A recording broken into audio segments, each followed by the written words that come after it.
ज्यों ज्यों चुनाव की तारीख नज़दीक आ रही है त्यों त्यों कुशेश्वर स्थान विधानसभा क्षेत्र का उपचुनाव भी काफ़ी दिलचस्प हो रहा है। अभी हम बात करेंगे जन अधिकार पार्टी की।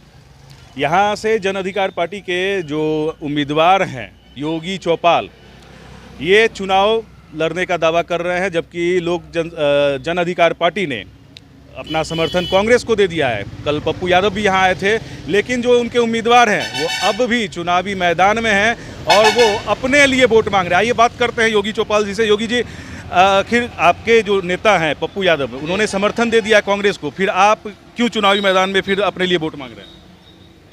मैं सबसे पहले आप मीडिया प्रभारी को मैं प्रणाम करता हूं। जब पिछले बार मैं विधानसभा चुनाव लड़ा था निर्दलीय चुनाव लड़ने के बाद हमने एक संस्था बनाया। संस्था के नीचे, बैनर के नीचे मैंने जनता के दिन रात सेवा किया और हम उम्मीद करते थे कि हम उसी बैनर के तले 2021 का जो विधानसभा चुनाव होगा, उपचुनाव, वो हम लड़ेंगे। लेकिन आदरणीय पप्पू यादव जी ने किसी के मार्फत हमें फ़ोन करके बुलाएं कि योगी चौपाल जी आप आइए और हमारे पार्टी जन अधिकार पार्टी में जुड़िए। फिर हमने उनसे मिलने गए दरभंगा DMCH में, जब वो भर्ती थे तो उनसे हमने बोला कि सर, हम पिछली बार चुनाव लड़े हैं, हम गरीब परिवार से हैं, हम चुनाव लड़ने योग्य नहीं हैं, हमारी आर्थिक स्थिति बहुत कमज़ोर है। तो आदरणीय पप्पू यादव जी ने हमें बोले कि तुम जाके जाओ, दिन रात एक कर दो, इस बार उपचुनाव में जन अधिकार पार्टी की झंडा लहराएगी। हमारे पास रोड किनारे 1 कट्ठा ज़मीन था मेरा बासडी का, उस ज़मीन को मैंने गिरवी लगाकर फिर मैंने जनता के सेवा में दिन रात लग गए कि हमारे आदरणीय पप्पू यादव जी ने बोले थे कि तुम जाकर जनता के बीच रहो और जनता के बीच काम करो, हम तुम्हें टिकट देंगे। फिर उन्होंने हमें 6 तारीख को बुलाए कि योगी चौपाल जी आप टिकट ले जाओ। फिर हमने यहाँ से एक लड़का को भेजा, वो लड़का गया पटना और टिकट लेकर वहाँ से आए। टिकट लेके आने के बाद हमने सर को बोले कि सर हमारा 8 तारीख के नामांकन है।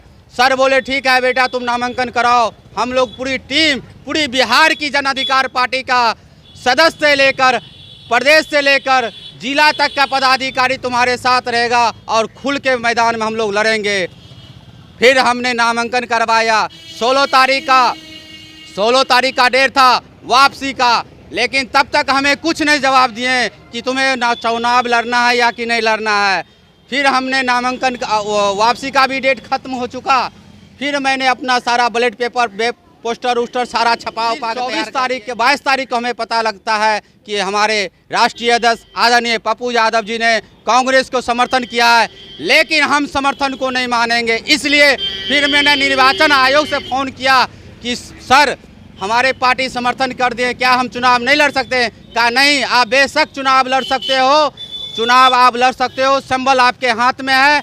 पप्पू यादव जी का कोई नहीं है कि रोक सकते हैं। आप जनता के बीच जाओ, जनता से आप वोट मांगो, जनता से प्रार्थना करो, जनता से अपना दुख सुनाओ, ताकि जनता तुम्हें जितना वोट देगा उसे पप्पू यादव। तो अपने नेता की बात आप नहीं मानेंगे? जी, मैं नहीं मानता। जब मैं गरीब आदमी, मैंने उनसे पहले भी कहा था कि मेरा आर्थिक स्थिति कमजोर है। आपने जमीन को गिरवी रखकर तब मैं चुनाव मैदान पे था। इसलिए जो कुशेश्वर स्थान विधानसभा का सीट, कुशेश्वर स्थान विधानसभा बहुत गिरे हुए विधानसभा हो। चुनाव लड़ेंगे आप एकदम? जी, हम चुनाव लड़ेंगे और जनता के बीच हम अपना दुख सुना रहे हैं। जनता हमें बहुत आशीर्वाद दे रहा है। आपको लगता है कि जब पप्पू यादव ने कांग्रेस को समर्थन दे दिया तो लोग आपकी बात सुनेंगे, आपको वोट देंगे? सर, मैंने जनता के बीच जाता हूं, जनता का अपना दुख सुनाता हूं। जनता हमें बहुत प्यार और आशीर्वाद दे रहे हैं कि बेटा जाओ, हम तुम्हारे साथ हैं। सभी पार्टी, जो भी पार्टी का जनता हो, कहता हम तो देंगे तीर छाप में, लेकिन बेटा तुम्हें मैं दूंगा वोट, जाओ।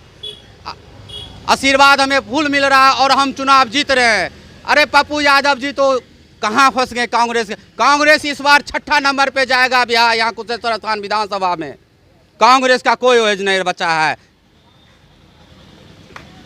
तो आपने सुना कि ये योगी चौपाल, जो कि जन अधिकार पार्टी के यहाँ के उम्मीदवार बनाए गए थे, लेकिन बाद में जन अधिकार पार्टी ने कांग्रेस को समर्थन कर दिया है और ये फिर भी चुनावी मैदान में है और जीत का दावा भी कर रहे हैं।